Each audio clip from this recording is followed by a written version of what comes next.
Hello friends, welcome to my YouTube channel. तो आज के इस चैनल में देखें आज के इस वीडियो में हम देखेंगे कि जो tool chain of Java application मतलब जो जावा की एप्लीकेशन है वो उसकी टूल चेन कैसी होती है और इंटरनली इसका कैसा वर्क होता है। ठीक है, तो हम देखेंगे कि सबसे पहले जो है हम जावा की जो एक एप्लीकेशन है वो लिखते हैं किसी भी एडिटर की हेल्प से। हमने जावा की एप्लीकेशन को हमने जैसे लिख लिया है हेल्प से। ठीक है, फिर जावा की एप्लीकेशन लिखी तो उसे हमें सेव करने के लिए डॉट जावा एक्सटेंशन देना पड़ेगा। जैसे कि हमने फर्स्ट नाम की फाइल क्रिएट की थी जिसको हमने डॉट जावा एक्सटेंशन दे देंगे। ठीक है, तो इसको फिर हम एक्सटेंशन दे दिया हमने डॉट जावा करके। ठीक है दोस्तों, जो टूल चेन है वो इंटरव्यू के हिसाब से बहुत ही इंपॉर्टेंट है, तो इसे प्लीज़ ध्यान से देखिएगा। फिर जो फर्स्ट डॉट जावा नाम की हमने जो एक फाइल क्रिएट की, ठीक है, जिसके अंदर हमने जावा का कोड लिखा है, तो इसको फिर जावा कंपाइलर के पास सेंड करना पड़ेगा। तो सेकंड हमारा कंपोनेंट आएगा जावा कंपाइलर। तो ये जो जावा कंपाइलर है ये इसे हमारे बाइट कोड में कन्वर्ट करेगा। जो ह्यूमन अंडरस्टैंडेबल लैंग्वेज है उसे ये जेवीएम अंडरस्टैंडेबल लैंग्वेज में कन्वर्ट करेगा। तो जेवीएम जो अंडरस्टैंड करता है उसको कहते हैं हम बाइट कोड। तो इसे बाइट कोड में कन्वर्ट कर देगा। और हाँ, जैसे ही ये इसे बाइट कोड में कन्वर्ट करेगा तो आप देखिएगा जैसे ही आप जावा के कोड को कंपाइल करोगे तो जो हमारे जहाँ पर जावा का कोड लिखा है वहाँ पर एक और फाइल क्रिएट हो जाएगी जिसका एक्सटेंशन रहेगा डॉट क्लास करके। तो जैसे फर्स्ट डॉट क्लास, ये जरूर देखिएगा आप कंपाइल करने के बाद फर्स्ट डॉट क्लास लिखाएगा। मैं आपको अगले आने वाले वीडियोस में ये करके दिखाऊंगा। ठीक है, तो ये डॉट क्लास फाइल क्रिएट करेगा जिसके अंदर हमारा बाइट कोड रहेगा। फिर जब ये हमारा बाइट कोड क्रिएट हो जाएगा तो हमें इसे जेवीएम की मेमोरी पर लोड करना पड़ेगा, तो जिसके लिए हमें एक क्लास लोडर की जरूरत पड़ेगी। तो हमारा नेक्स्ट कंपोनेंट है क्लास लोडर। तो ये जो क्लास लोडर है ये जो हमारा बाइट कोड है उसे जेवीएम पर लोड करने का काम करता है। ठीक है, लेकिन जब ये जो क्लास लोडर हमारे बाइट कोड को जब जेवीएम की तरफ पास करेगा तो बीच में एक बाइट कोड वेरीफायर होता है, बाइट कोड वेरीफायर। तो जैसा कि नाम से ही समझ में आ रहा है कि जो बाइट कोड वेरीफायर है, जो हमारा बाइट कोड है उसको ये वेरीफाई करता है। अगर इसके इंस्ट्रक्शन वैलिड है तो ही इसे आगे पास करेगा, नहीं तो यहाँ से रिटर्न करके इसे एरर कर देगा। ठीक है, और एरर जनरेट कर देगा। फिर यहाँ पे हम ले लेते हैं हमारा जावा वर्चुअल मशीन। तो जावा वर्चुअल मशीन जो है उसका शॉर्ट फॉर्म होता है JVM। ठीक है, तो ये होता क्या है, ये जावा वर्चुअल मशीन है जिस पर हम जावा के कोड को रन करते हैं। ठीक है, जो कि हमारी जावा जो है वो वर्चुअल मशीन बेस्ड लैंग्वेज है, तो इसलिए इसमें JVM जो होता है वो इसके मेन काम होता है। ठीक है, फिर JVM के अंदर होता है हमारा बाइट कोड इंटरप्रीटर। तो अब ये जो बाइट कोड इंटरप्रीटर है इसका काम क्या है, अभी जो बाइट कोड इंटरप्रीटर है जो हमारा जो बाइट कोड है उसको एग्जीक्यूट करता है, उसके इंस्ट्रक्शन जो है उसे एग्जीक्यूट करने का काम करता है। ठीक है, अगर ये बाइट कोड इंटरप्रेटर से एग्जीक्यूट हो जाए, ठीक है, तो ये एग्जीक्यूशन यूनिट होती है, एग्जीक्यूशन यूनिट उसके बाद इसको ट्रांसफर कर देगा।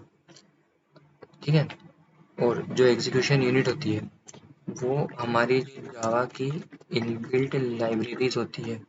ठीक है, तो जावा की जो इनबिल्ट लाइब्रेरीज होती है उसके अंदर पैकेजेस होते हैं, पैकेजेस।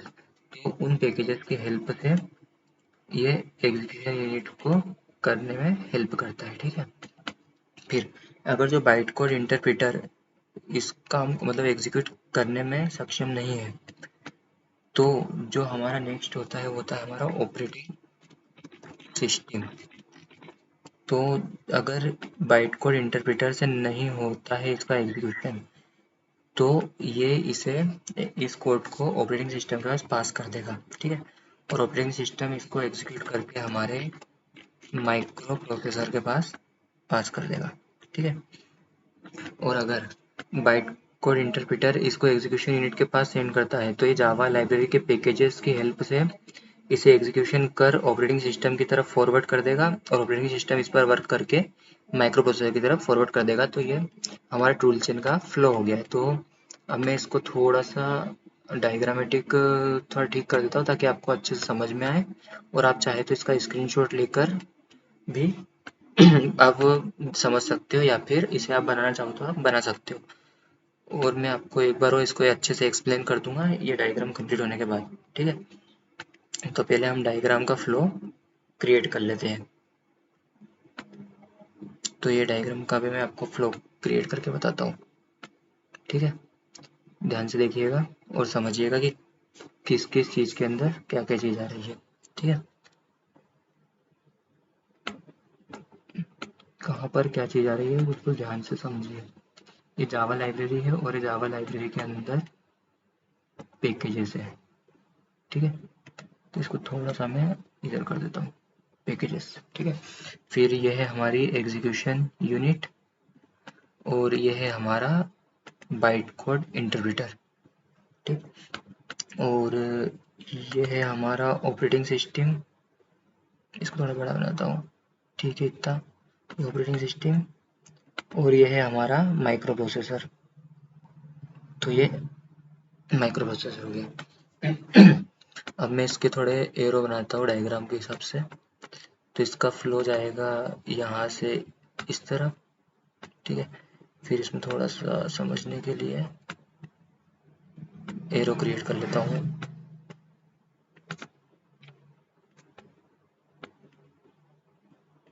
सॉरी,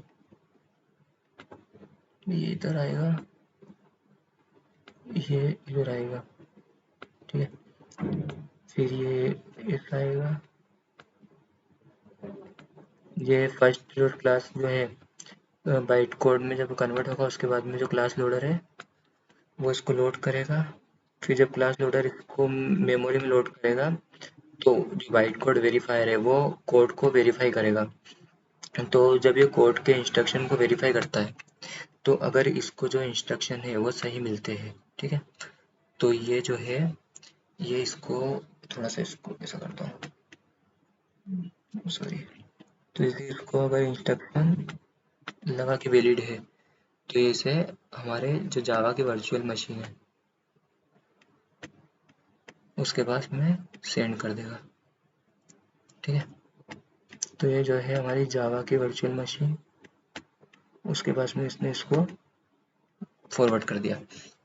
फिर जो जेवीएम में जो बाइट कोड इंटरप्रेटर है ये इसके इंस्ट्रक्शन का एग्जीक्यूशन करेगा, और अगर इससे एग्जीक्यूशन होता है तो फिर ये एग्जीक्यूशन करेगा। और अगर इससे एग्जीक्यूशन नहीं होगा, ठीक है, ये एग्जीक्यूशन अगर नहीं कर पाया तो ये ऑपरेटिंग सिस्टम के पास इसको फॉरवर्ड कर देगा, ठीक है। तो इसको मैं थोड़ा सा क्रिएट कर लेता हूँ। ये थोड़ा एरो की प्रॉब्लम है, आप देख लीजिएगा, समझ लीजिएगा। फिर ऑपरेटिंग सिस्टम जो इसको माइक्रो प्रोसेसर के पास में फॉरवर्ड कर देगा। ये क्या हो गया, नो। फिर ये इसको माइक्रो प्रोसेसर के पास सेंड करेगा।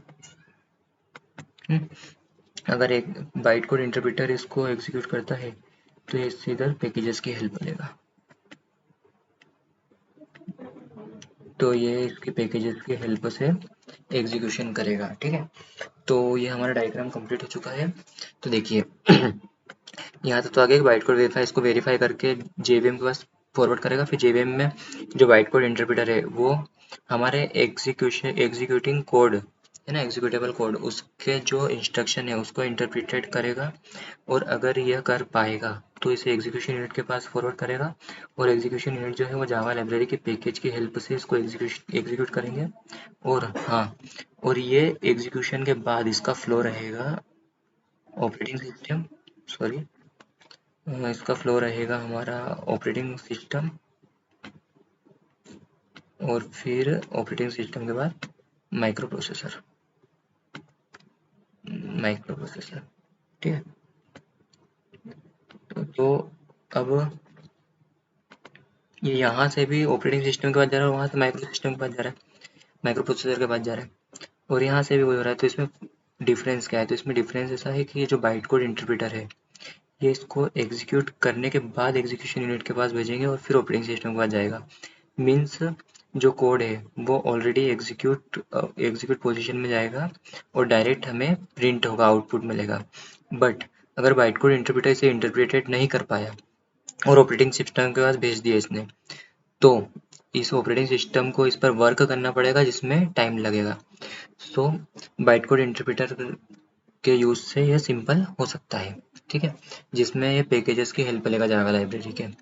तो ये हमारे जो है टूल चेन है, जावा एप्लीकेशन का इंटरनल वर्क कैसे होता है उससे रिलेटेड टूल चेन है। तो अगर आपको समझ आई हो तो प्लीज़ लाइक ज़रूर कीजिएगा और शेयर कीजिएगा, और मैं और मेरे चैनल को सब्सक्राइब ज़रूर करना। और हाँ, अगर आप चाहते हैं कि मैं सी सी प्लस प्लस के भी ट्यूटोरियल इसमें ऐड करूँ, तो आप कमेंट में बता सकते हैं, क्योंकि मैं उसमें आपको इन डेप्थ एक्सप्लेन करूँगा। जैसे मैं आपको अभी जावा का स्टार्टिंग है, तो जावा के स्टार्टिंग में जैसे मैंने आपको उसके कैरेक्टरिस्टिक्स बता दिए, ठीक है, और आपको यहाँ टूल चेन में एक्सप्लेन कर दी, तो इसमें और आगे मैं आपको बिल्कुल इन डेप्थ और बिल्कुल सिंपल वे में एक्सप्लेन करूँगा, जिससे कि आप बुक नहीं भी पढ़ो तो भी आप इंटरव्यू को क्रैक कर सकते हो और आसानी से समझ सकते हो, ठीक है।